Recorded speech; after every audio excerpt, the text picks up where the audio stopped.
Japan को overtake करने के बाद वर्ल्ड की थर्ड लार्जेस्ट ऑटोमोबाइल मार्केट बन चुका है। अप्रैल 2023 से लेकर मार्च 2024 के बीच में इंडिया ने टोटल 28.43 मिलियन व्हीकल्स मैन्युफैक्चर किए हैं और एक्सपेक्ट किया जा रहा है कि इंडियन पैसेंजर कार मार्केट 2027 तक 54.84 बिलियन यूएस डॉलर की वैल्यू तक पहुंच सकती है। And according to NITI Aayog and Rocky mountain institute, India की ईवी इंडस्ट्री भी 50 बिलियन यूएस डॉलर की वैल्यू तक पहुंच सकती है 2030 तक। तो इस वक्त दुनिया की कोई भी कार मैन्युफैक्चरिंग कंपनी इंडिया में इन्वेस्ट करने की अपॉर्चुनिटी को मिस नहीं करना चाहती और कोई भी इंडिया की बढ़ती हुई ग्रोथ को इग्नोर नहीं कर सकता। इसलिए फोर्ड जैसी कंपनीज भी अब इंडिया में वापस आ रही हैं और इसलिए अब चेक ऑटोमेकर स्कोडा भी इंडिया में अपने मार्केट साइज को ग्रो करने के लिए और प्रॉफिट्स को बढ़ाने के लिए इंडिया के बिगेस्ट और टफेस्ट कार सेगमेंट सब कॉम्पैक्ट एसयूवी सेगमेंट के अंदर एंटर करने वाली है। इंडिया के अंदर 2023 में ओवर 63% न्यू कार बायर्स ने सब कॉम्पैक्ट एसयूवी परचेस करी थी और इसको ध्यान में रखते हुए अब स्कोडा भी 2025 की फर्स्ट हाफ में अपनी ब्रांड न्यू सब कॉम्पैक्ट एसयूवी काइलैक को लॉन्च करने वाले हैं। वोक्सवैगन के इंडिया 2.5 प्रोजेक्ट के अंडर ये स्कोडा की थर्ड कार होने वाली है। इससे पहले स्कोडा ने इंडिया 2.0 प्रोजेक्ट के अंडर कुशाक और स्लाविया को लॉन्च किया था। स्कोडा की काइलैक भी उसी प्लेटफॉर्म पर बेस्ड होने वाली है जिस पर कुशाक और स्लाविया एंड वोक्सवैगन की टाइगुन और वर्टिस बेस्ड है। काइलैक के सेगमेंट में Maruti Suzuki Brezza, Tata Nexon, hyundai venue,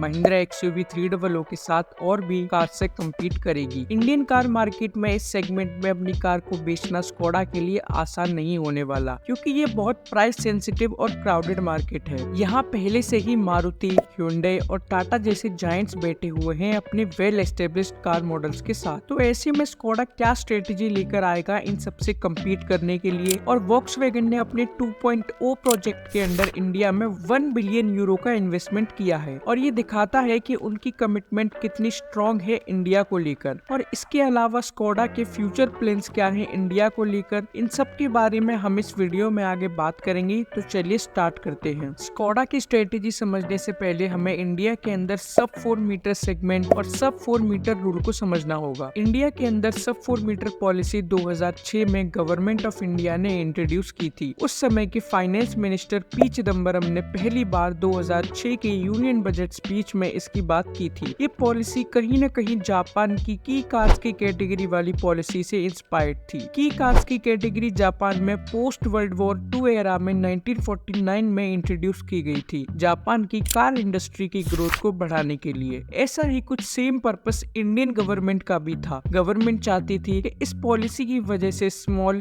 and fuel efficient cars India में मैन्युफैक्चर की जा सके और वर्ल्ड में इंडिया को ऐसी कार्स का हब बनाया जा सके। इस पॉलिसी के अकॉर्डिंग गवर्नमेंट उन कार्स पर कम एक्साइज ड्यूटी लगाएगा जो लेंथ में 4 मीटर या उससे कम हो और अगर पेट्रोल इंजन है तो 1200 सीसी से कम हो और अगर डीजल है तो 1500 सीसी से कम हो। अगर ऐसी कार्स मैन्युफैक्चरर्स बनाएंगे तो उन पर कम एक्साइज ड्यूटी लगेगी इन कंपैरिजन जो कार्स 4 मीटर लेंथ से ज्यादा की हैं या जिनका इंजन 1500 सीसी से बड़ा है। इस पॉलिसी को अगर आज की टैक्सेस के अकॉर्डिंग समझने की कोशिश करें तो अगर आप एक पेट्रोल या सीएनजी कार परचेस करते हैं और उसकी लेंथ 4 मीटर या उससे कम है और उसमें 1200 सीसी से कम पावर वाला इंजन लगा हुआ है तो उस पर 28% जीएसटी के साथ केवल 1% सेस लगेगा। और अगर आप डीजल कार परचेस करते हैं 1500 सीसी के इंजन के साथ जिसकी लेंथ 4 मीटर या उससे कम है तो उस पर 3% ही टैक्स लगेगा। लेकिन जैसे ही आपकी कार का इंजन 1500 सीसी से बड़ा होता है तो उस पर 20% सेस देना होगा। और अगर आप एक प्रॉपर एसयूवी परचेस करते हैं जिसकी लेंथ 4 मीटर से ज्यादा, इंजन 1500 सीसी से बड़ा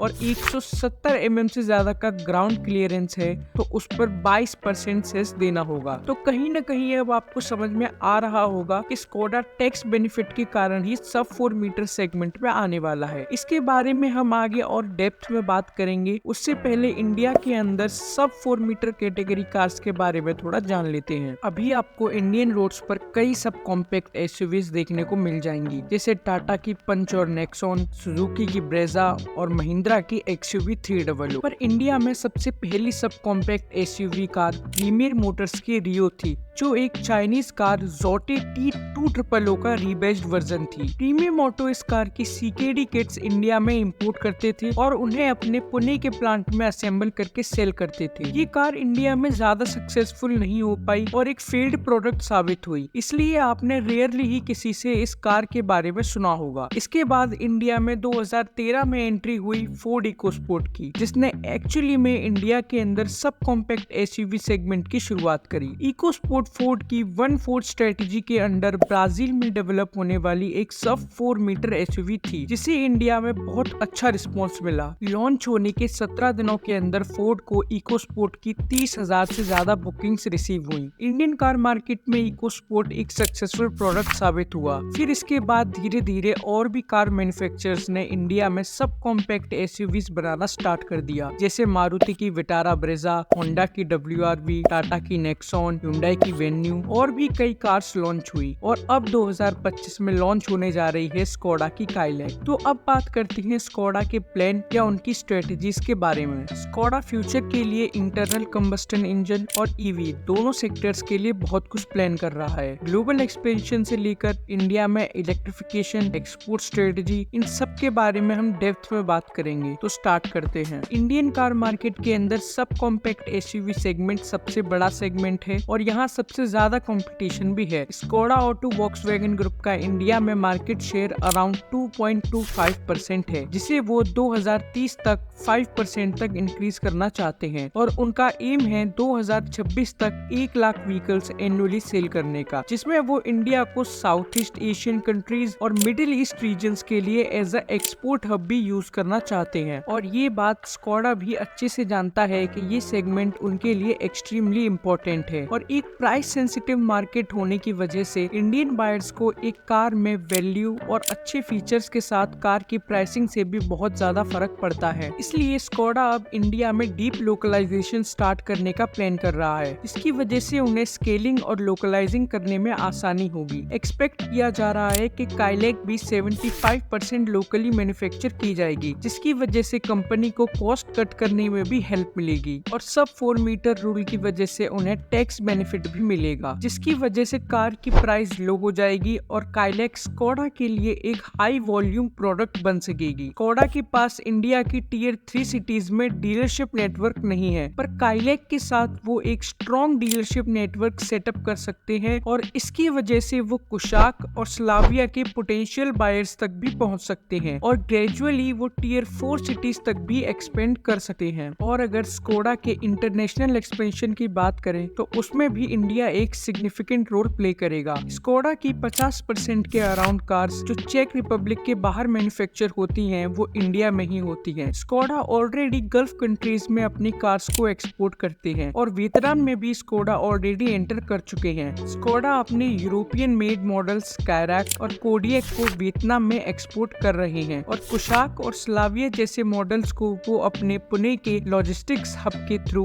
वियतनाम में एक्सपोर्ट करेंगे एंड वहां पर उसे लोकली असेंबल करेंगे। स्कोडा का कोर मार्केट तो अभी भी यूरोप ही है, लेकिन इसलिए आने वाले ईयर्स में इंडियन मार्केट उनके लिए बहुत ज्यादा इम्पोर्टेंट होने वाला है। इसलिए स्कोडा इंडिया में अपने ऑपरेशंस को स्ट्रेंथन करके अपने इंटरनेशनल एक्सपोर्ट पोटेंशियल को और भी स्ट्रॉन्ग करना चाहते हैं। स्कोडा के इंडिया को लेकर जो भी प्लान्स हैं और वो जो भी सेल्स इंडिया में एक्सपेक्ट कर रहे हैं उसके लिए उन्हें और भी कार्स लॉन्च करनी पड़ेंगी, जिसमें EVs का भी एक सिग्निफिकेंट रोल है फ्यूचर में, क्योंकि 2035 तक यूरोप फुल्ली इलेक्ट्रिक होने की तरफ आगे बढ़ रहा है। वहीं स्कोडा के लिए इंडिया में इलेक्ट्रिफिकेशन करना बहुत ज्यादा इम्पोर्टेंट है एंड प्रोबेबली स्कोडा इंडिया में अपने एक EV मॉडल एनिएक को भी जल्द लॉन्च करने वाले हैं, जो इन्होंने 2024 के फरवरी में हुए भारत मोबिलिटी ग्लोबल एक्सपो में शोकेस करी थी। और शायद स्कोडा अपनी एक और इलेक्ट्रिक कार एरोक को भी इंडिया में 2026 तक लॉन्च कर सकते हैं। और इसके अलावा एक न्यूज ये भी निकल कर आ रही है कि महिंद्रा एंड स्कोडा वॉक्सवैगन के बीच में एक